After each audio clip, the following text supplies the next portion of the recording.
Is Donald Trump the only president worthy of criminal charges? Should we incentivize marriage through taxation?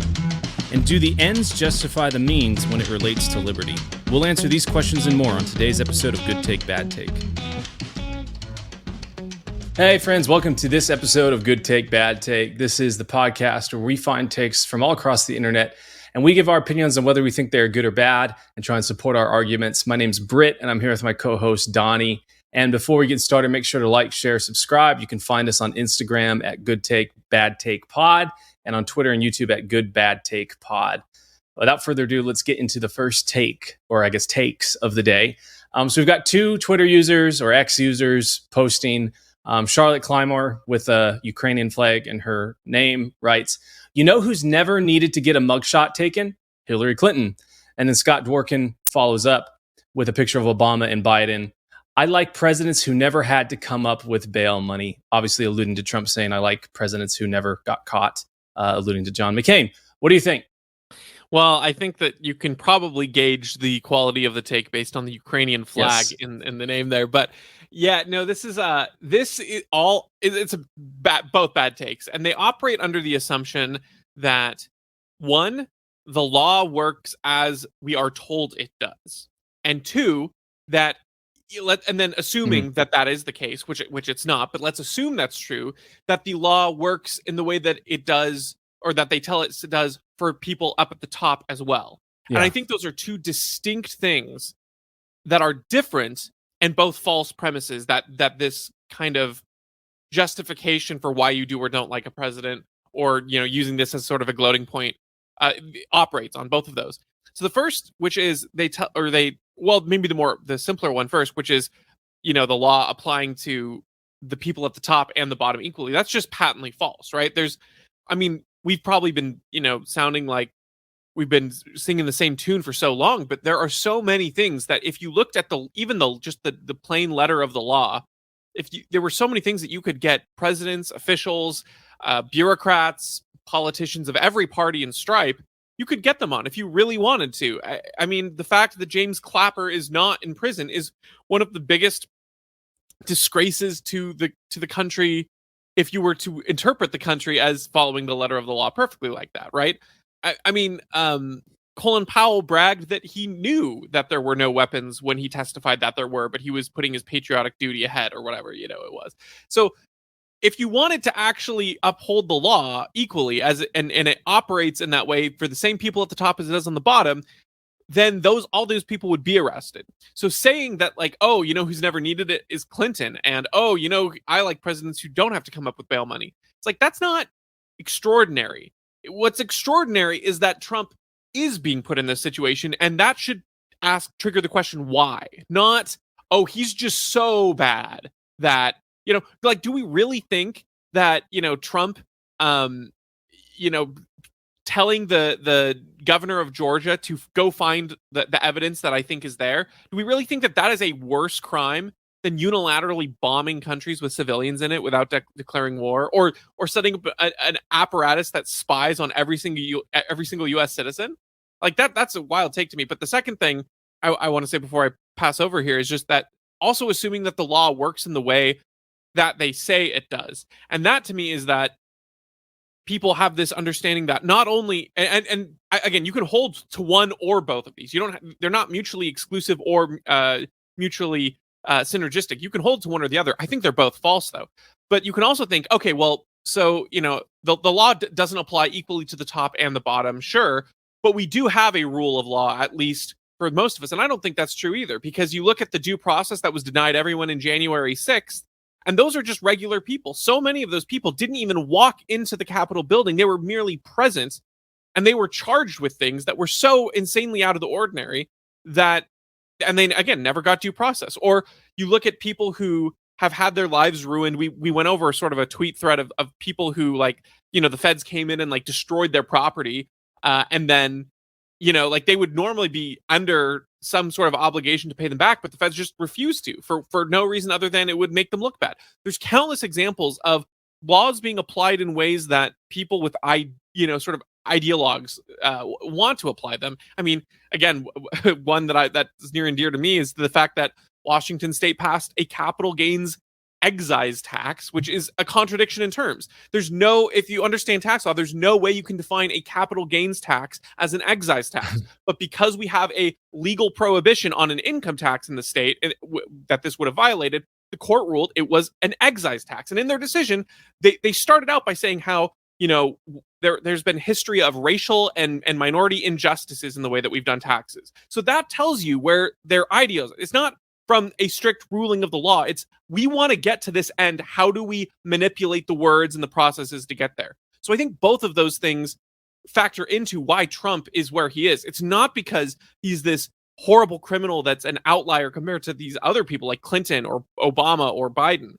It's that the systems that be wanted to get him, and they just chose to operate in this particular way in this particular moment.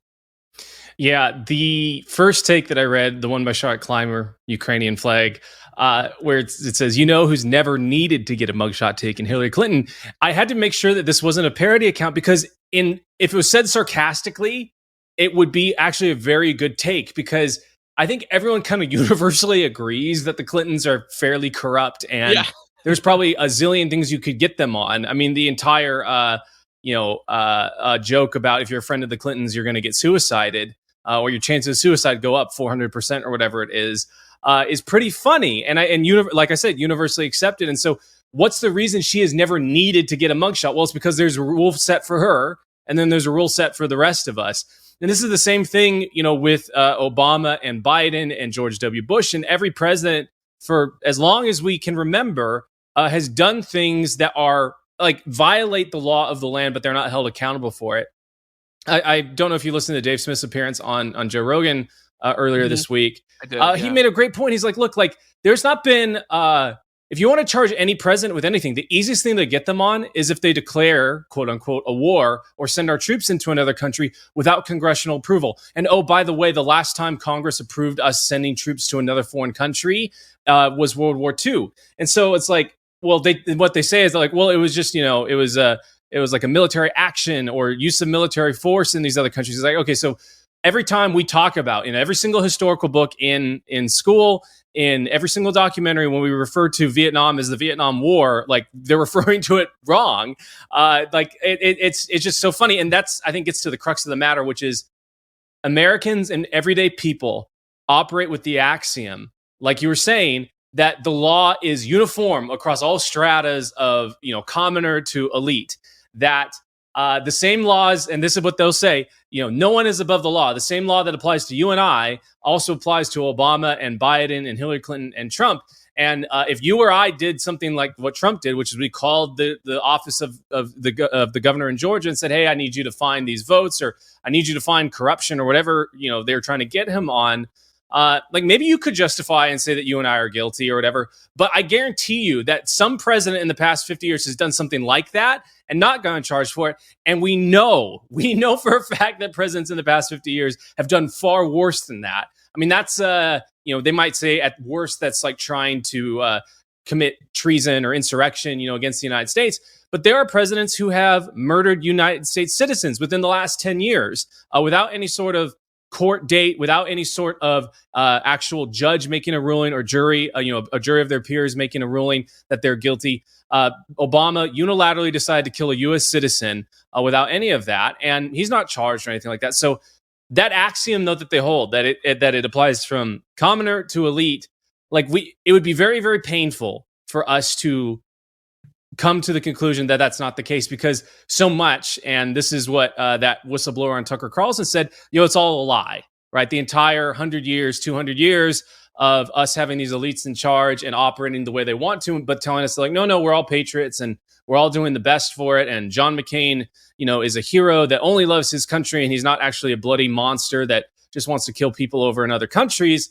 That entire axiom suddenly goes away. And now how do you operate? How then should we live? And it's a really difficult question to wrestle with, but it's one that we eventually will have to. And the longer that we wait to wrestle with it, the worse it's going to get.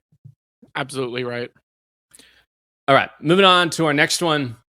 We've got Ryan Edberg, and this is a guy, used to be a Christian musician. My band actually toured with him sometimes, and he was in a band called Kairos, really, really awesome dude. But he did a Facebook post, and I thought it was interesting. This is more related to Christians and people of faith, but I think there's some interesting cultural implications for it as well. And he writes, the idea that everyone is welcome in a church is pretty obvious. The idea that a church should change its moral standards in order to make everyone feel welcome is not, and is paganistic. What do you think, Donnie?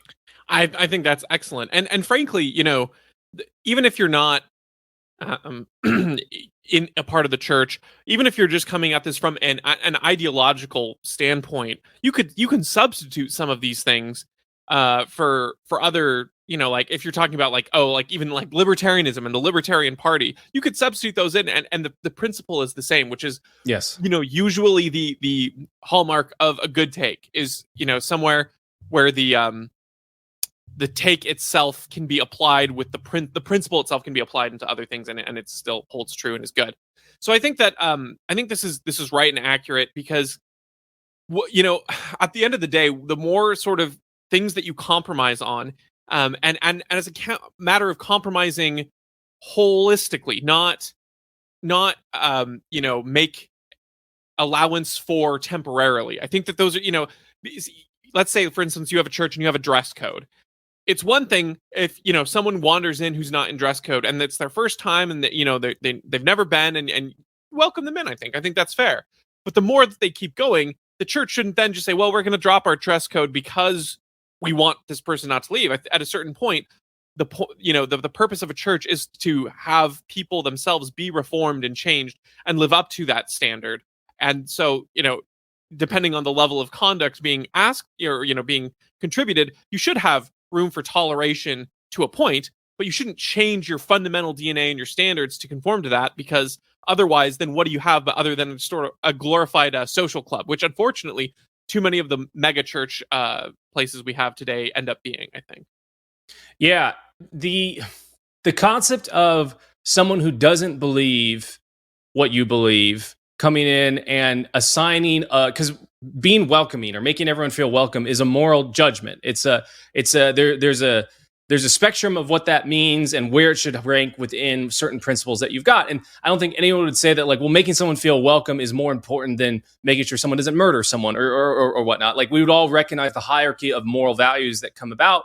And the thing that Christians get really wrong a lot of the time, and I think I've talked about this on our previous podcast, Cringe Post, is that, like, I remember I was talking with someone from my church and their neighbor came out and was asking them, like, hey, like, why are Christians just so hateful and not loving, and she was kind of inquiring, like, what he meant by that. And suddenly, like, his definition of what to be loving meant was actually in direct, like, they did not have the same definition of what love was, right? It would be the equivalent of, like, a parent telling a kid, and I just had this a few weekends ago with some of my nieces and nephews, like, hey, you cannot go eat, the whole bucket of candy, like, you're going to feel bad.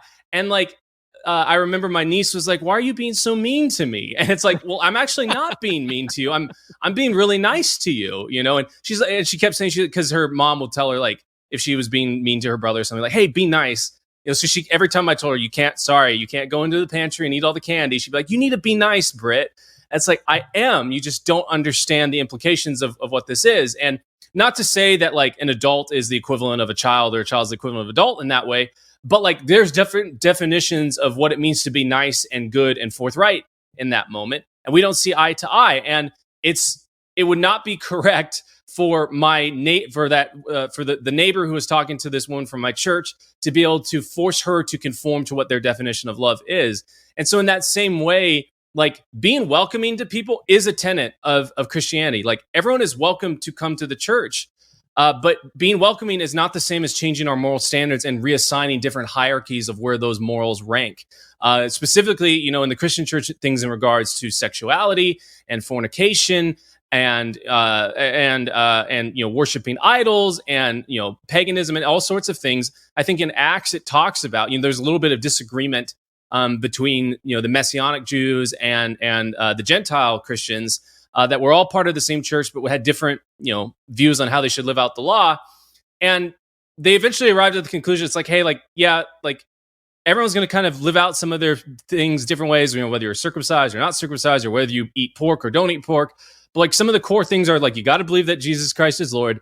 You can't be fornicating or doing crazy, incest or other stuff that's not good, and you shouldn't worship other idols or eat food that's dedicated to them. And those are kind of like the core tenets of Christianity that are non-budgeable. And what's unfortunate is that churches think that, oh, well, to appeal to the culture, they have to compromise on those things. I was just walking by a Catholic church in the town that I live in, and they had all of these LGBTQ things up on their windows about affirming this and affirming that. And it's like, that's complete opposition to Scripture. And if you're a Catholic church that says that we affirm Scripture, like, you can't hold both of those things at once. So yeah, it's you can't, if you're a pastor or if you're a member of a church, like, just realize that, like, the culture will say that you're unloving, and the Bible says that they're going to hate you and they're going to persecute you for the way that you feel. And you need to focus on being like, no, like, there's a design, there's a natural order to things, and it is not loving for me to encourage people to live outside of that design and outside of that natural order. It's actually loving for me to encourage them to live within that, because that's where true human flourishing and human purpose comes from. Don't let them assign their own moral hierarchies to you. Yeah, the idea that, a moral standard should change is something that shouldn't be done lightly. It should not be done under pressure. It should be done under the utmost consideration, and like, there needs to be thoughtful discussion and a consensus, and so, a big sort of decision to make those kinds of moral standards. Otherwise, what's the point of the moral standard? A moral isn't just a flippant sort of, I think I'm going to live this way because it's, it makes me feel good, or morals, by their very definition, are of the utmost importance and ought to be treated as such. And I think that too many churches have been flippant in the ways in which they change their morals because it's done under pressure. It's done out of a sense of sort of being shamed into it almost. The people who come with sort of the lowbrow arguments of the, why aren't you being loving here? Like, literally the childish arguments, as you kind of point out. And then, it's not fun to take an unpopular stand. It isn't. And so many churches cave because of that. But that's, mistreating the very idea of what Christianity calls us to, and the perfect standards that are set in place by God himself. Yeah. All right. Moving on to our next one. We've got Robert F. Kennedy Jr., and he posts, in the GOP debate, Vivek Ramaswamy approved of taxing single-parent families more heavily, presumably to encourage traditional marriage. Only someone completely out of touch with the reality of single parenting would make such a statement. What do you think? It's a tough one, because it threads the needle. On the one hand, I appreciate the sentiment, right, that Vivek has in that phrase, where he sort of understands that if you pay people something, you are incentivizing that behavior. And so on the one hand, I'm sympathetic to his stance, because you are essentially creating an incentive, and you're socially engineering the populace to behave in certain ways, whether you're intending to or not. However, I also think that Robert Kennedy is right in the sense that single parenting is difficult. And the idea that we shouldn't be giving tax breaks is a little bit, like, silly to me. It's difficult because on the one hand, I don't think that, the government should be telling people how they should or shouldn't live, but I'm also all for all of the tax breaks you can offer. And so overall, I would say that, Robert F. Kennedy and Vivek Ramaswamy, they might sort of, one might have the right perspective for the wrong reason, and the other guy might have the right reason, but with the wrong implementation. Yes. And so with that, I'm like, this is kind of a mixed bag for me. I don't know. What are your thoughts? It was a really interesting take, because, like you're saying, I really agree with Vivek's goal, or intended, like you're saying, sentiment, which is encourage traditional marriage. Obviously hate any sort of more taxes being placed on people. And Robert F. Kennedy Jr., I don't think he necessarily is, like, anti-family. Maybe I don't really know much of his policy on that or belief in that. I guess I prefer, and I think this is, like you're saying, a mixed take to me. It was interesting to talk about, but I prefer, like, the country of Hungary's a policy on this, which is if you have 4 kids, like, you are exempt from income tax for life. And I believe you even get, like, an income tax credit or something like that as well. on top of that each year. And so that's like, to me, it's like incentivizing good behavior by also having a way to return wealth to, the citizens that have been confiscated. In some ways, right, that is a bit of a redistribution. But in general, I think you and I agree that any tax that is repealed is a win for liberty, because it means that there's less income being taken. So I don't know, it's hard. It's like, and I think this is the problem that you run into with government being involved with anything, is that you have these weird, like, well, you can't actually address the edge cases or corner cases, like a really hardworking single parent that maybe lost their spouse, or maybe their spouse had some, like, there's someone I know who had a severe brain injury, complete personality change, and like it was not safe or tenable anymore for them to be married. It's really unfortunate. I'm not saying whether that's a good or bad thing, but for that sake of that family, they became a single parent household. It's like those situations cannot be addressed by any sort of single sweeping tax policy. They're going to get hurt by it. They're going to get caught up and thrown off the edge in some way when people are doing these sorts of things. And so the best way for this to be, which is let everyone keep their money and let people make the most of what they've got. Like the single parent will be better off. That is a responsible single parent having more of their money from their income tax, as well as the family. And I think that you would also have healthier families if you didn't have as much income tax, because then you might not have the incentive where you have to have two parents working all the time, the dual income trap. So all of these, the biggest driver of divorce is money management within a marriage. I mean, it's listed as one of the single biggest drivers. And so it's like, okay, well, let's just make it easier for people to have more money and to be able to keep more of their income, to make better decisions. And maybe you will actually keep families together without trying to address it from, on the back end. Yeah, I would also say that, there's other solutions of Vivek's that I think, also try to address this, right? Where he would say, like, I mean, I don't know that he probably has somewhere spelled out the specific policy, but I know he just kind of offhand references things like making fathers more responsible for children in the cases of, like, abortion. That's like how you handle it and things, and you give more obligation to the fathers. And to me, that, again, not ideally carried out by a monolithic government, but in a, in some level of authority, which you end up with some authority, even in an anarchical society. I think that there's at least a cultural or local authority of some sort that does hold, men who want to sort of just like sleep around and then run away and create a life. They do hold obligation to that. I think that just as much as, we often talk about a woman having an obligation to the baby that she's, housing and things, the men who created it have just as much of an obligation. And so, I can't specifically say I'd endorse Vivek's specific policy because I don't know what his is, but I would think that that's probably the better way to handle the idea of single parent families, is not by removing potential helpful, or like by taxing people more, essentially, but rather by giving people whose responsibility it is, the men in these situations, giving them more of that responsibility and giving the incentive to stay together from that perspective, maybe is a better approach than this. But I do think that there is kind of a lot of issue with the idea of, like, just taking away tax benefits or tax breaks from single parents, because, not every single parent has chosen to do that. And I think that can be, pretty destructive and harmful for a lot of people and a lot of families. And so, all of it really is just sort of the gum up of, like, socially engineered realities with the government. It's like, you provide a tax incentive, you're engineering one way, you remove a tax incentive, you're engineering the other. And so it is tricky, but I think that the more you can remove the government in terms of either paying taxes or even providing benefits, I'm okay with, generally speaking. But I do think that the more important thing is that we have a culture that promotes sort of the family unit and promotes recreation.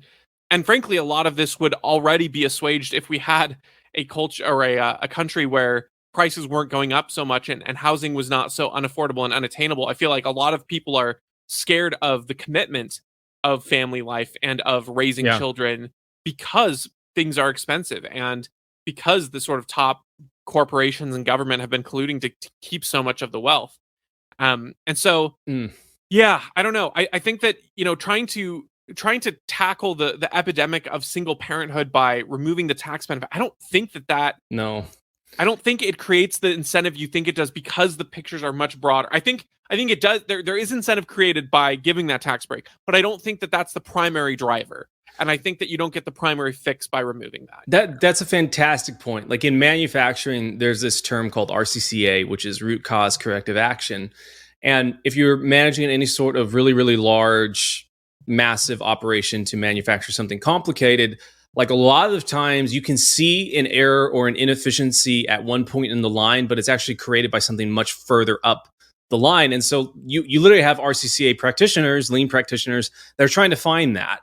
And like you were saying, I think the root cause corrective action for the family unit, and it's not sexy and it's not easy to understand, but it is like the Federal Reserve, right? Which is, you destroy saving power, you destroy the value of money, you destroy the ability to purchase a home, you destroy the ability for parents to have a stable household on one income. And it's like, that is all driven by the Federal Reserve's policies and monetary systems that they use to make everything more difficult for you. And so, like, it's not cool, and it's really hard to like to understand the line between that and how families turn out. But it's there, and in my opinion, it is the greatest driver of these terrible and awful situations that a lot of people find themselves in. And obviously, like, we have a big cultural and spiritual problem that needs to be addressed. But it's magnified by the Federal Reserve and these financial situations that people are put in. And in terms of what government should be involved in, like, government should not be involved in the spiritual and cultural aspects if they're going to be involved in anything. The only thing they should be involved in is getting out of the way from this financial aspect, and that's what they should alleviate for these families.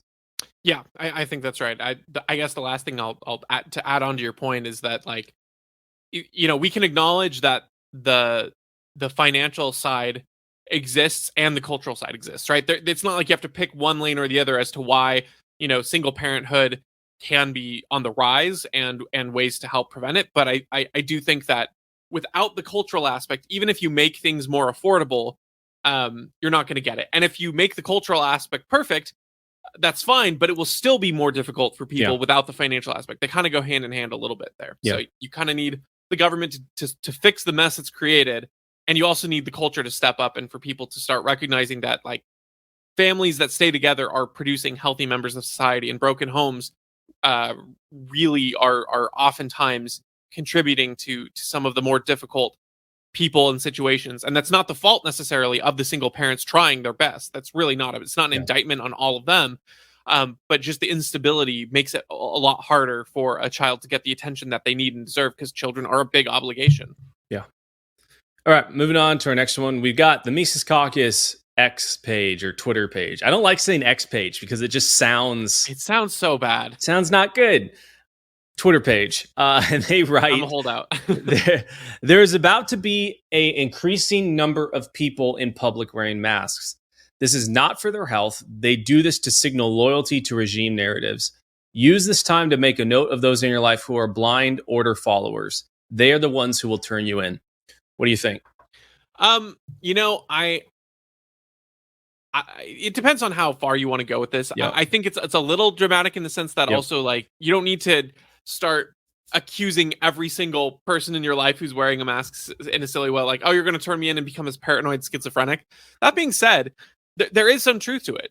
There are friends who, at the end of the day, will let you down, and you'll know that just by all of the people who've had tough moments, who, for whatever reason, they were living their lives fine, and then something came out, and they'll attest. So many of my friends, people who I thought were my friends, dropped me at the just like with a matter of moments, without checking in, without seeing corroborating evidence, whatever the case is. So all of that being said, I'm not under this naive gall that, like, or naivete that, like, oh, every person in your life who's your friend will remain your friend. You can have all the political disagreements in the world and you'll still be fast friends forever. But I do think that you should use judgment and see that the people who are going to signal that way do have a strand of loyalty to what the populace thinks, what the there's a very human tendency to want to go with the crowd. And there will be people in your life who are more leaning that way. And there will be people who would sacrifice your well-being because they feel they're doing the greater good, because it's more comfortable to do that. So I think that the wording here is dramatic for its own purposes, but the essence of it is correct in many ways.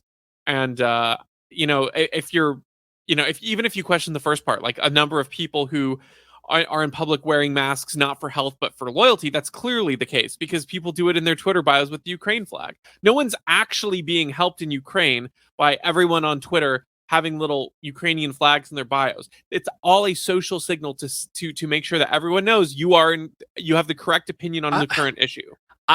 That is a really good point. Like, why are there not a bunch? I mean, I'm sure there are, but why are there not a bunch of like Maui flags or other type or Hawaii? I guess it wouldn't be a flag for Maui, but like Hawaiian flags, for all of that's that occurring over there. And it's because like there is a social and cultural and governmental force at work trying to tell people like what they should or should not pay attention to. And the things that you should pay attention to are rewarded. And so therefore it doesn't matter how nonsensical it is.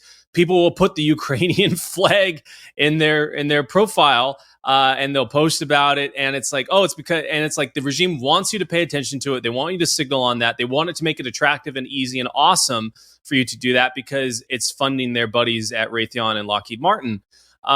There's a YouTuber named Joey B. Tunes, and he's fairly critical to the point of like, it's kind of like really mean, but it's somewhat enjoyable to watch sometimes of like social media influencers.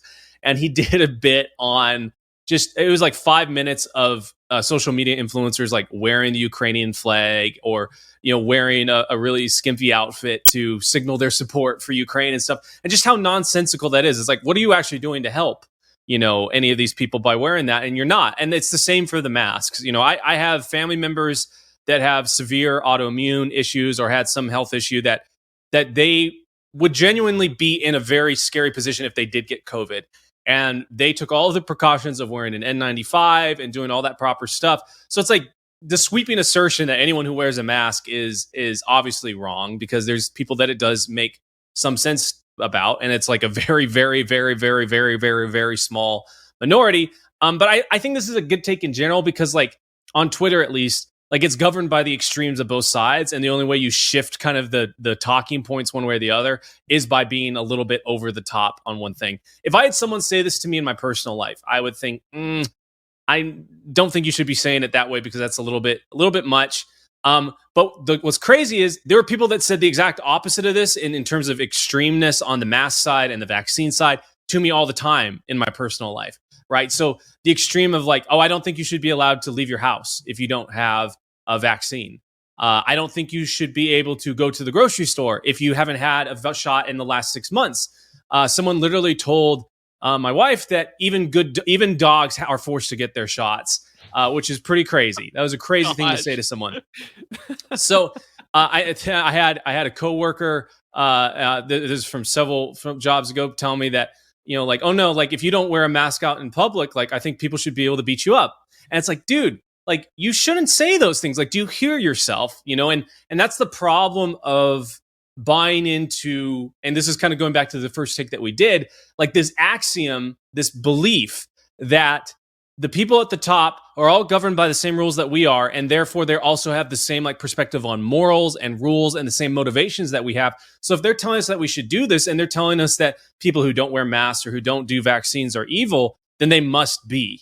That axiom goes away, and it's a really hard thing to grapple with because then you realize all the bad stuff you've supported, all the bad stuff you might have even done in the name of it, things that did not actually adhere to actual praxiomatic like fundamental points of your ability to reason what good morals are.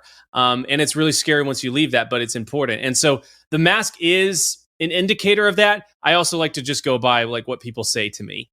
So a lot of those people that said those things to us, I generally have like decided like I'm going to limit my exposure to them because I know until they can signal to me something else, like I'm not going to feel comfortable being around them because they would throw me under the bus, literally, in order to, have a little bit more of a social cred with their superiors.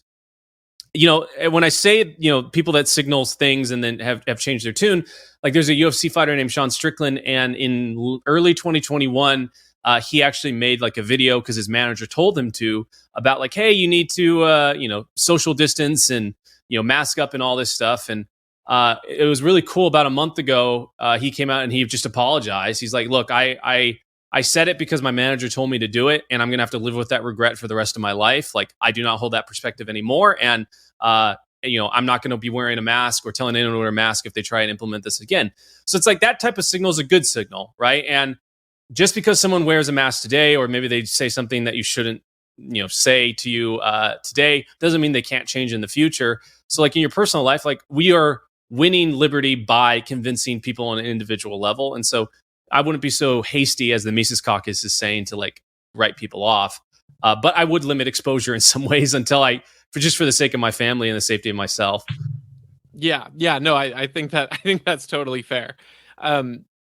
Ultimately, people who follow the symbology over reality when reality's hit in the face, there is a social contagion in that, and so you do need to be a little bit wary. But again, like I agree in that you need to, you also need to give people grace. You also need to give them room to grow and correct their mistakes. But I guess it's one of those things where it's, walk softly and carry a big stick kind of a moment.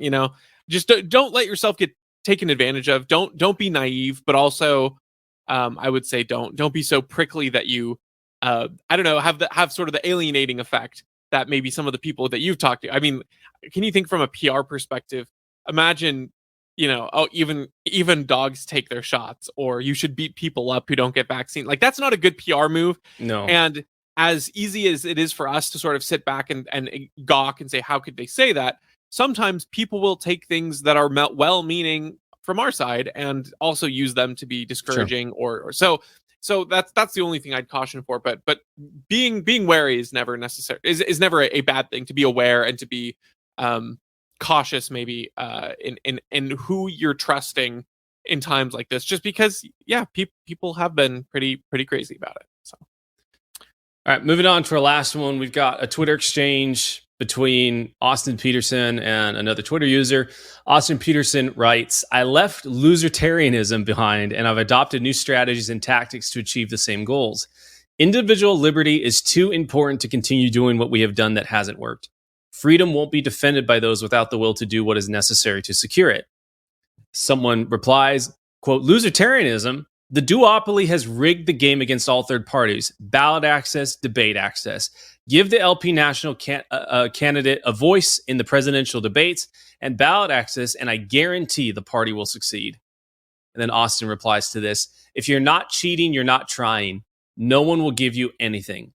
Liberty is never given. It must be taken. Plan accordingly. What do you think?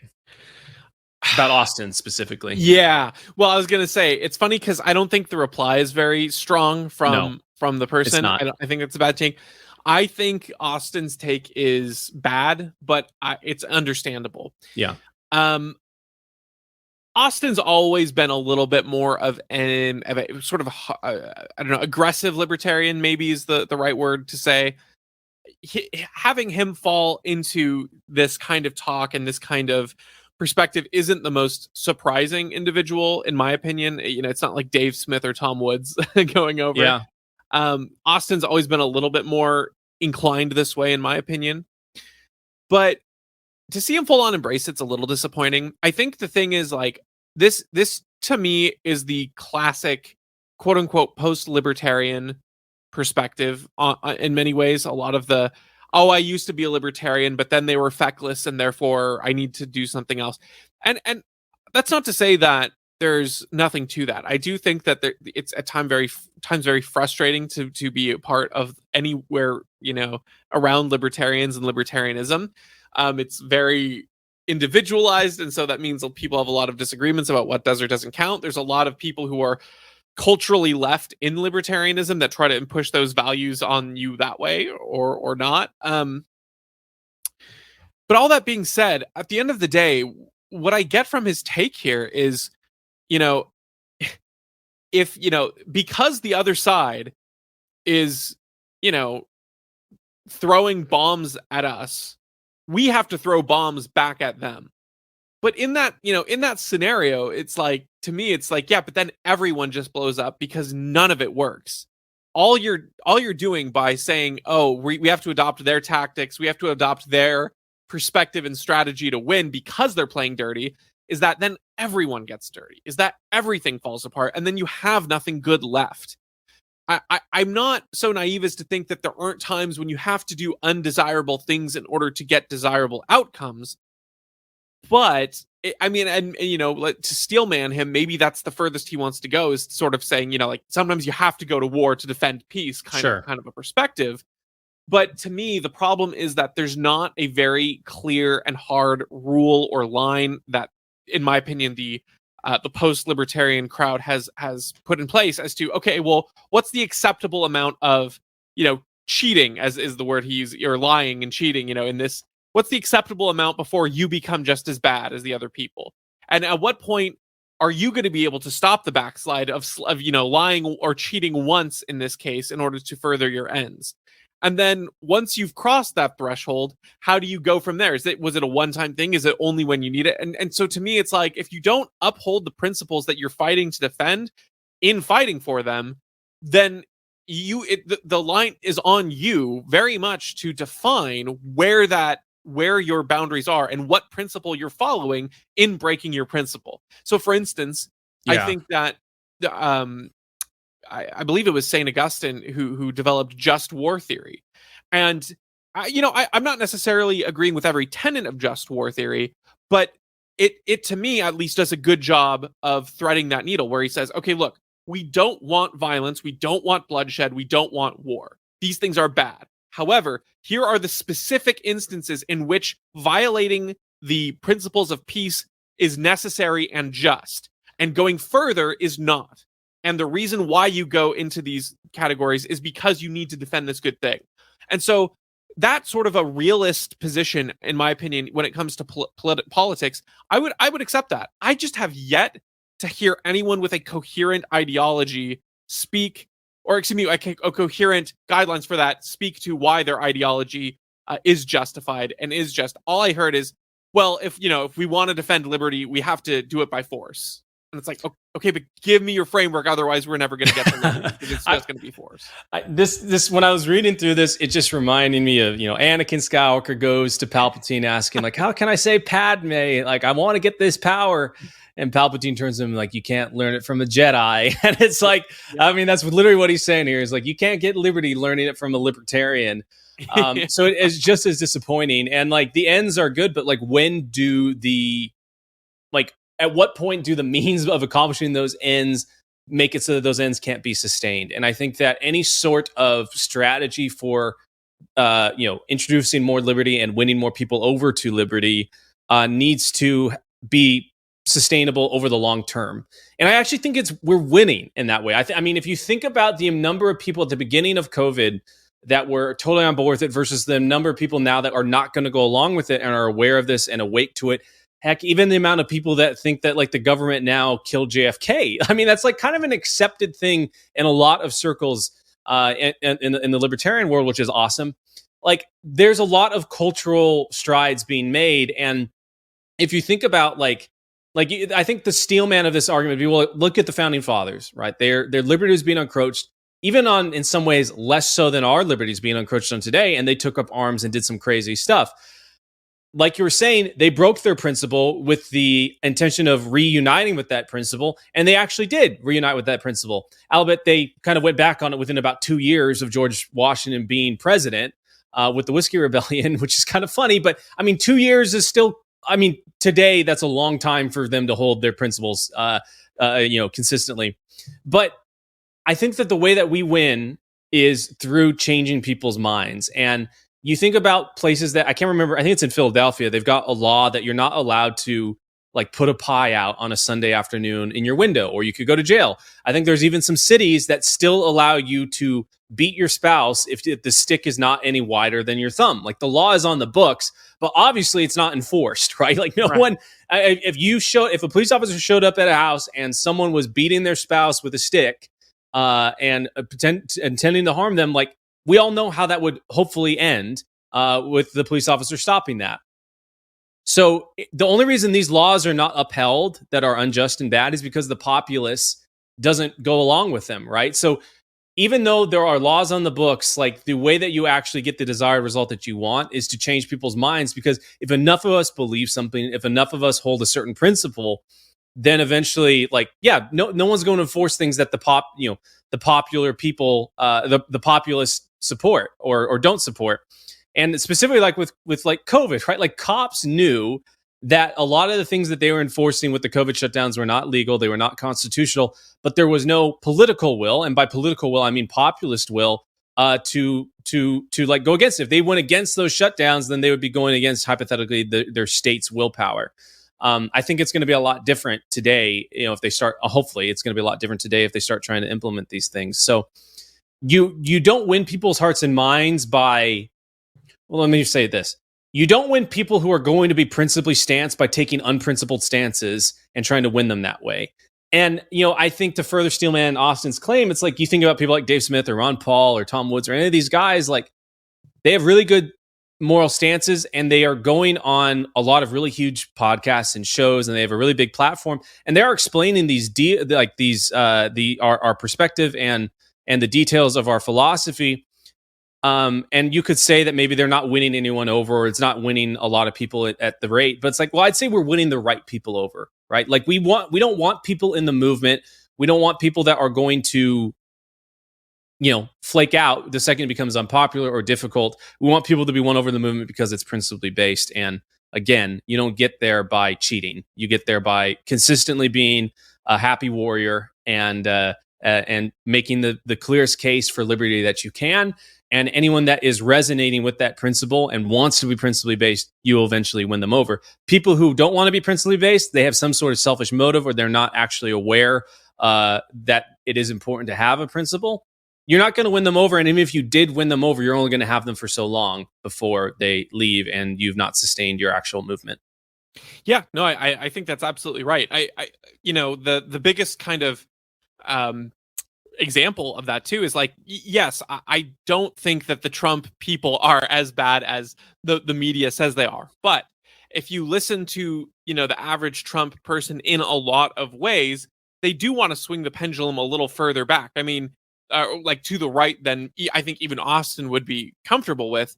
And so to me, it's like, okay, great. So if you adopt the new strategies and tactics of those in power, then I think what you get basically is Trumpism on steroids.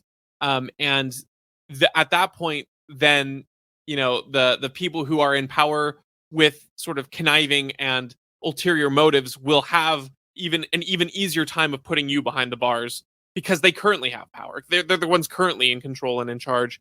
And so I fail to see how, embracing their strategies and tactics, you can't do that from the position where we currently find ourselves. You can't. If I acted like somehow I can just single-handedly, go against sort of the ESG movement in finances, well, I'm going to find myself broke because, I'm like refusing to do any ESG funds. I'm going to be broke and they're going to have all the money and power anyway. It's like, we can't operate. You can't, it's not a mirror match. It's not, the old cliche of fighting fire with fire. It's not going to work in the way that you want it to.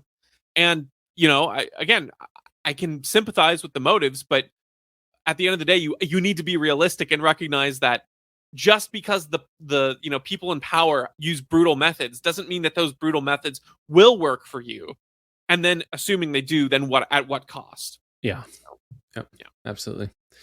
Cool. Well, friends, thanks so much for hanging out with us on this show, and we'll catch you on the next one.